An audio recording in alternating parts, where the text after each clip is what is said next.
बेताल, तुम हमें अपनी कहानी में उलझा कर नहीं भाग सकते बेताल। अरे तू कैसे पकड़ेगा बेताल की गति?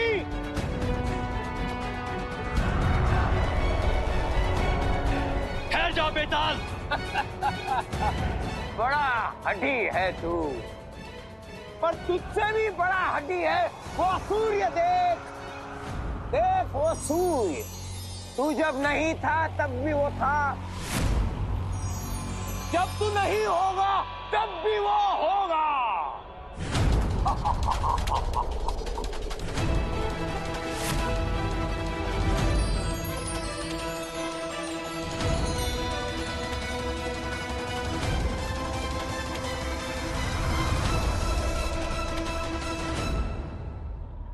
हमारी समझ में नहीं आ रहा कि ये बेताल हमें बार बार अपनी कथाओं में उलझाकर क्यों चला जाता है।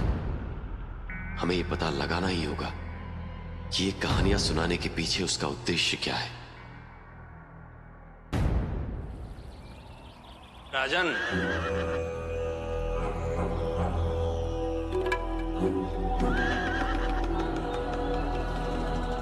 काल काल भद्रकाल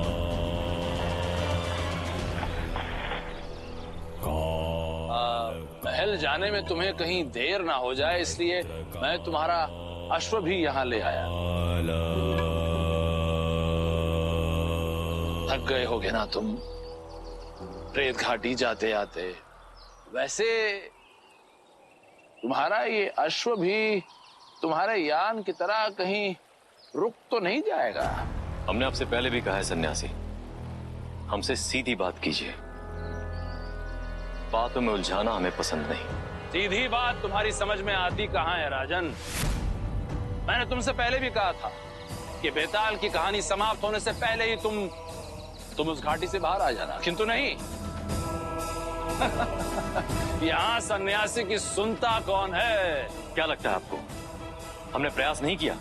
हमारा यक्षयान उच्चतम गति से उड़ रहा था।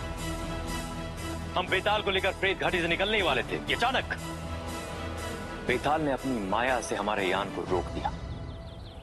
बेताल की माया?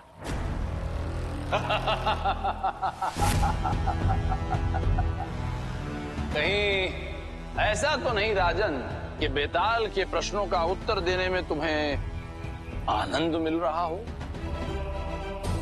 ऐसा मैंने सुना है कि यदि किसी ज्ञानी को ज्ञान बांटने का अवसर मिल जाए तो उसके लिए इससे अधिक प्रसन्नता की बात और क्या हो सकती है? आप हम पर संदेह कर रहे हैं सन्यासी? नहीं नहीं, केवल सत्य को परखने का एक छोटा सा प्रयास। किंतु तुम चिंता मत करो, इस बार प्रेत घाटी जाने से पूर्व मैं तुम्हें एक ऐसा उपाय बताऊंगा कि तुम्हारा यान कभी नहीं रुकेगा।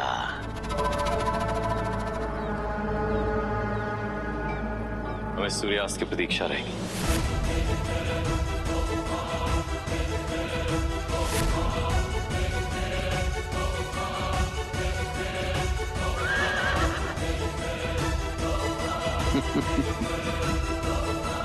यान थम गया।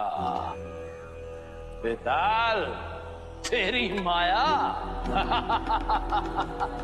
समझता हूं मैं तेरी माया। तेरी माया का तोड़ है मेरे पास। अब मैं विक्रम को ऐसा शस्त्र दूंगा कि ना तो वो रुकेगा और ना ही उसका यान। भविष्य, भूत, वर्तमान से परे हूं मैं। भद्रकाल हूं मैं।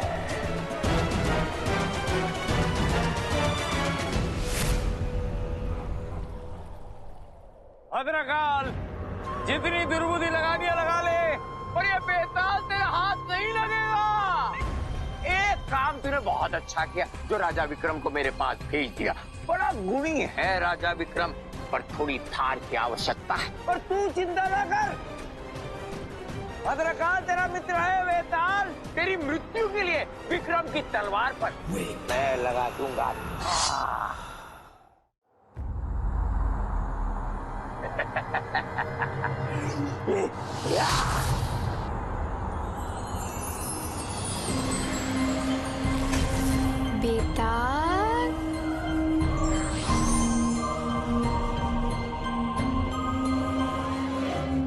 बड़ी प्रेत परी फिर से आ गई।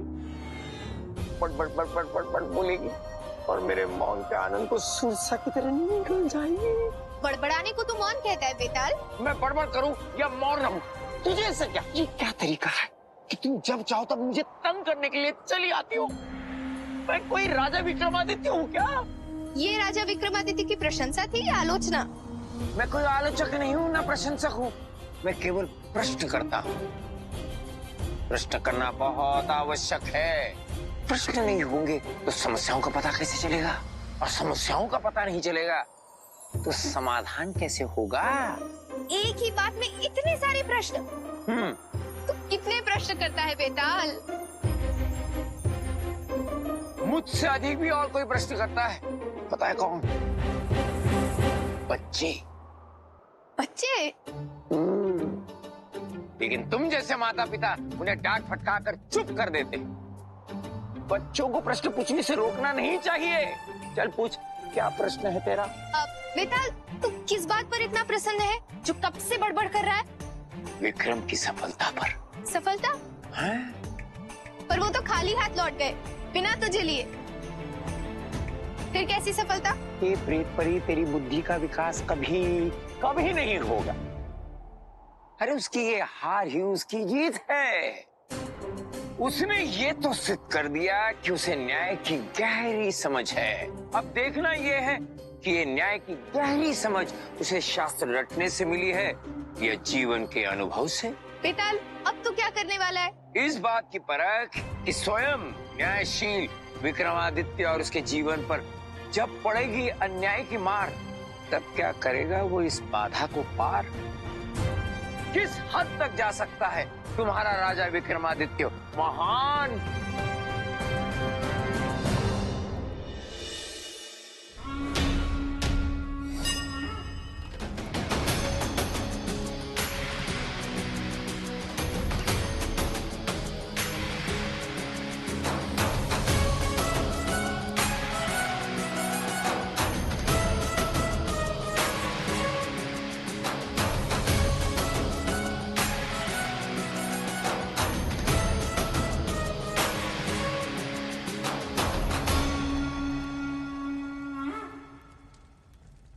भाभी आप यहाँ?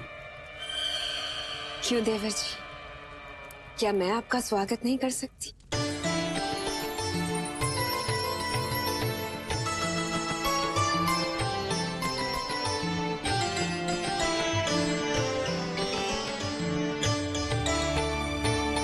भाभी, हमारा स्वागत करना आपका अधिकार है, किंतु महारानी कहाँ है? अब मैं आपसे क्या कहूँ देवर जी, मैंने उन्हें कितना समझाने का प्रयास किया, किंतु वो आपसे इतना प्रेम करती हैं, इतना प्रेम करती हैं कि आपकी लंबी आयु के लिए वो सतपुड़ा के वन में गई है, वट की पूजा के लिए।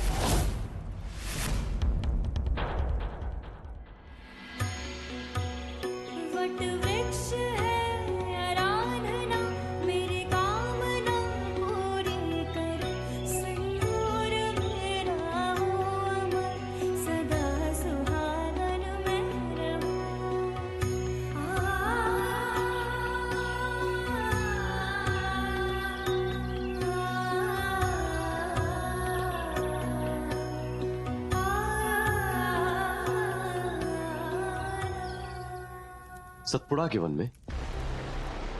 किंतु वहां तो बहुत सारे हिंसक पशु हैं, उन्हें वहां ऐसे नहीं जाना चाहिए था। हाँ देवर जी, गुरु गोरखनाथ की शपथ, मैंने भी उनसे यही कहा था, लेकिन वो आपसे इतना प्रेम करती हैं कि हमारी एक नहीं सुनी उन्होंने। किंतु आप चिंता ना करें, मैंने उनके साथ उनकी सुरक्षा के लिए सैनिकों को भी भेजा है। किंतु भाभी, महारानी की रक्षा का दायित्व हमारा है, हमें भी वहां जाना होगा।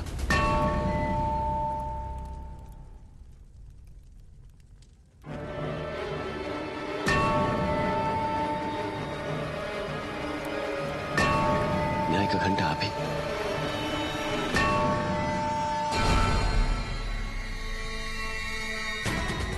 ऐसा कैसे हो सकता है?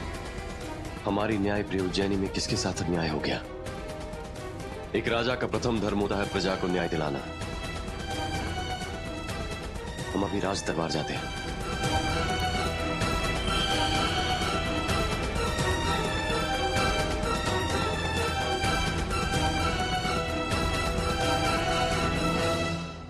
प्रजा पर हुआ अन्याय तो तुम्हें दिखाई देता है विक्रम, किंतु मेरे पुत्र पर हुआ अन्याय वो दिखाई नहीं देता। कोई बात नहीं देवर जी, आप भले ही हमारी तरफ अपनी आंखें मूंदे रहे हो, किंतु मैं अपने पुत्र को इस सिंहासन पर बिठा कर ही रहूंगी। शपथ गुरु गोरखनाथ की।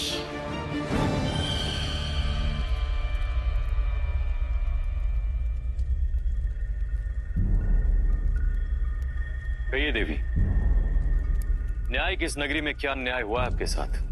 न्याय की नगरी?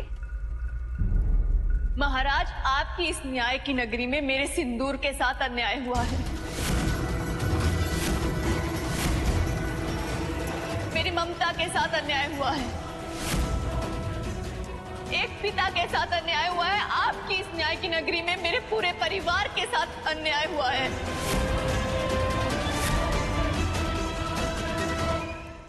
क्षमा करें देवी, परंतु यदि हम सही हैं, तो आप इस राज्य की निवासी भी नहीं हैं। ये सत्य है महाराज। मैं आपके पड़ोसी राज्य महाकौशल की रहने वाली हूँ और मेरा गांव सतपुड़ा वन के समीप है। राज्य, धर्म और जाति ये सब मनुष्यों द्वारा निर्मित सीमाएं हैं और हमारे न्याय में कोई भी सीमा बाधा नहीं बन सकती। किंतु यदि आप अपना राज्य छोड़कर हमारे राज्य में न्याय प्राप्ति के लिए आई हैं, तो इसके पीछे अवश्य कोई बहुत बड़ा कारण होगा। जी महाराज, कारण है।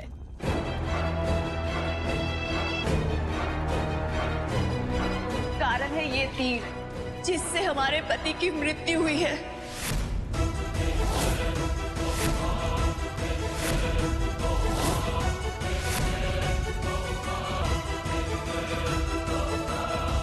विराट सेन जी,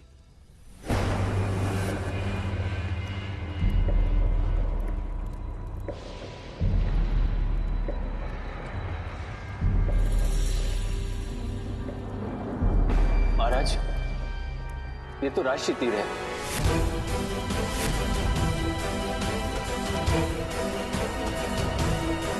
जिसे केवल राज्य के उच्च अधिकारी या मंत्री ही अपने पास रख सकते हैं। महाराज, आपके अत्यंत समीप रहने वाले किसी व्यक्ति ने हमारे जीवन को तार-तार कर दिया, उसे अन्याय से भर दिया, और आप उज्जैनी को न्याय की नगरी कहते हैं। हम आपकी पीड़ा समझते हैं देवी। हम जानते हैं आपकी क्षति की पूर्ति किसी भी प्रकार नहीं की जा सकती देवी,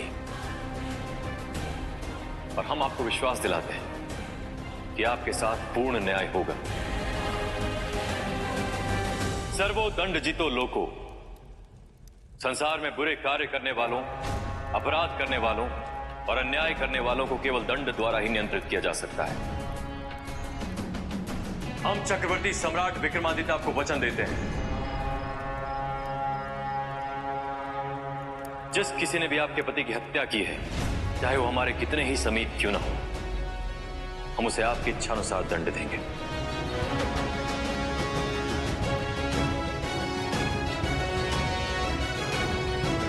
विराट सेन जी। जी महाराज। न्याय की इस नगरी में न्याय का धब्बा लगाने वाले और उस राजसी तीर से हत्या करने वाले हत्यारे को बंदी बनाया जाए, यह हमारा आदेश है। अवश्य महाराज।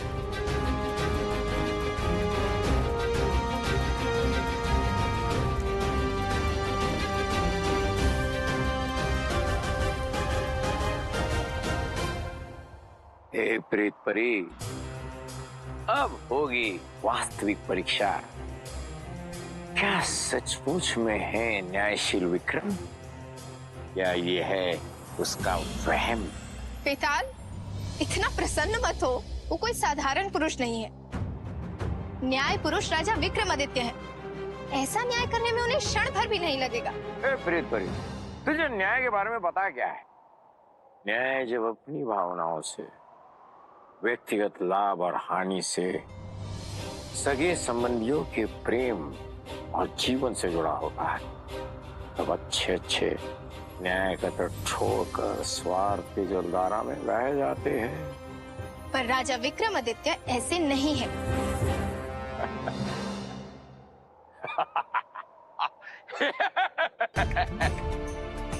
मेरी प्यारी प्रेत परी, न्याय सुई की नोक पर खड़े रहने के समान है।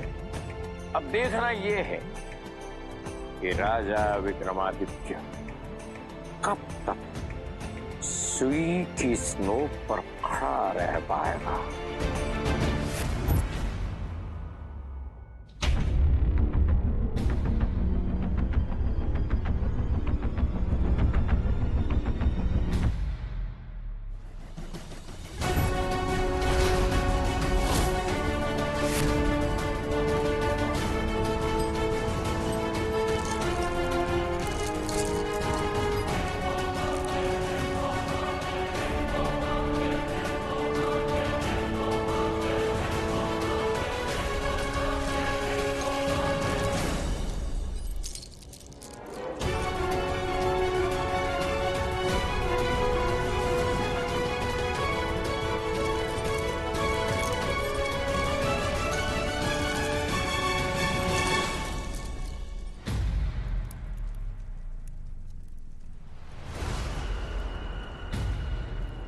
महाराज,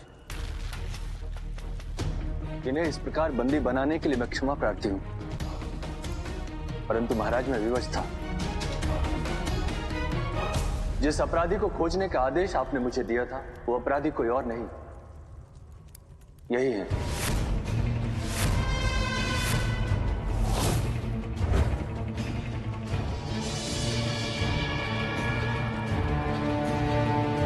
महाराज, जिस तीर से देवी सुनंदा के पति की हत्या हुई, वो तीर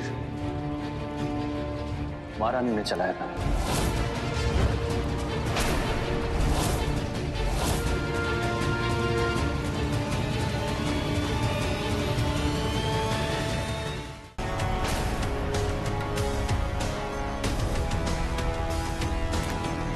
अपराधी केवल अपराधी होता है विराट सेन जी, महाराजा या महारानी नहीं।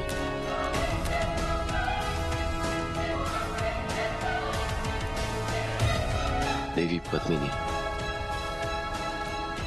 क्या यह सत्य है कि आपने एक निर्दोष व्यक्ति की हत्या की है? ये सत्य है महाराज। हमने तीर चलाया था, हमें पता ही नहीं चला कैसे हमारे चलाए हुए तीर से किसी निर्दोष व्यक्ति की हत्या हो गई। किंतु आपको तीर चलाने की आवश्यकता ही क्यों पड़ी?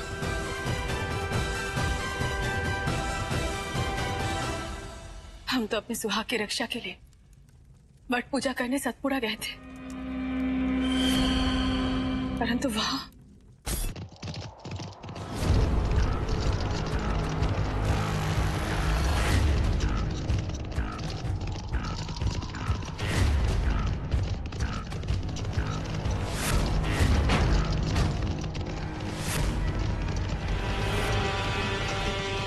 जंगली वाला तो हमारी ओर आ रहा है महारानी जी। हटो।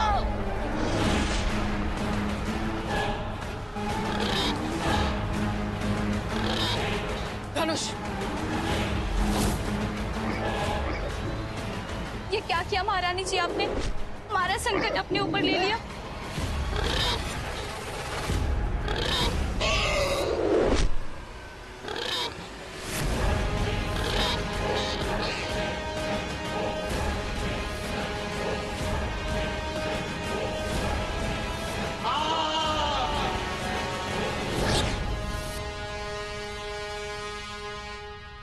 महाराज,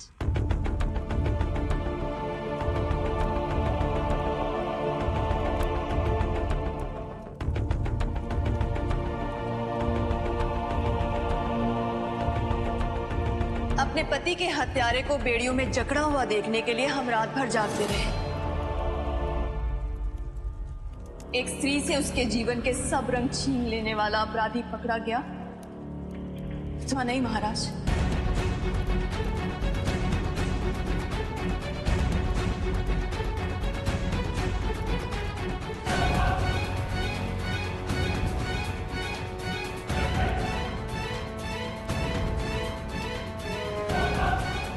न्याय में विलंब भी अन्याय ही होता है देवी।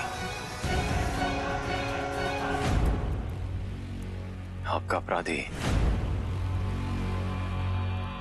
आपके सम्मुख खड़ा है।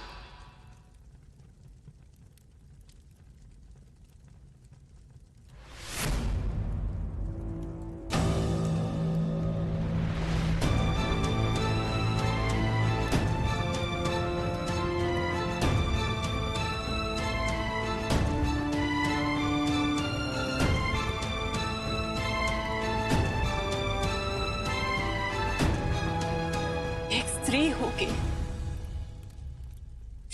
एक स्त्री से उसका सुहाग छीन लिया तुमने। मैं कभी क्षमा नहीं करूंगी तुम्हें, कभी नहीं।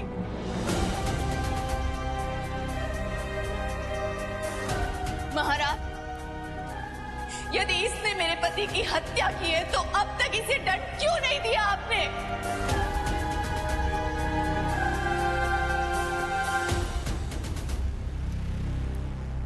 देवी, हमारे राज्य में ऐसे अपराध का दंड मृत्युदंड होता है, किंतु हमने आपको वचन दिया था कि हम इस अपराधी को आपके इच्छानुसार दंड देंगे, इसलिए हम आपकी प्रतीक्षा कर रहे थे। बोलिए, क्या दंड देना चाहते हैं आप स्त्री को? मृत्युदंड?